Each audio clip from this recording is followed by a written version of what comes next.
this is a big one. Pythagorean theorem. You've heard it, you know it. It's a squared plus b squared is equal to c squared. And this is referring to sides of specifically right triangles. And it's going to allow us to solve for missing sides.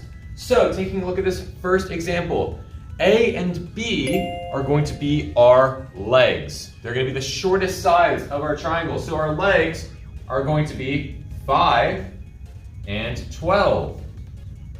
And then the longest side of our right triangle is going to be called the hypotenuse, not hippopotamus, hypotenuse, which is the longest side of a right triangle.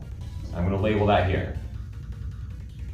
So this is going to be our C in this case.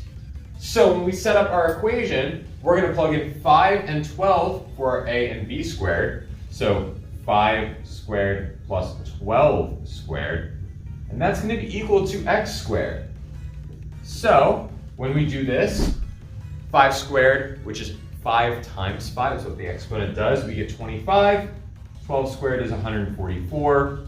That's equal to x squared. When we add those two together, we get 169 is equal to x squared. Now we need to take the square root. And when we take the square root of both 169 and x squared, we end up getting x, because these cancel each other out, the exponent and the square root. And 169 square root of that is going to give us 13. So our answer would be 13.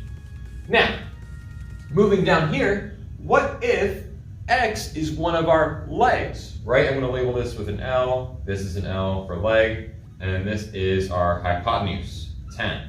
So when we set up our equation, now x squared is going to be on the other side. We're going to have x squared plus 6 squared is equal to 10 squared.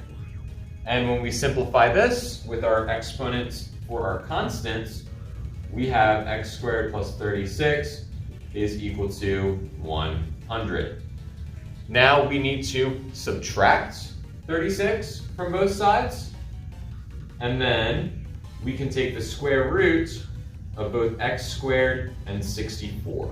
And when we take the square root of both of those, you get your answer. X is equal to 8. And that is how you use the Pythagorean theorem.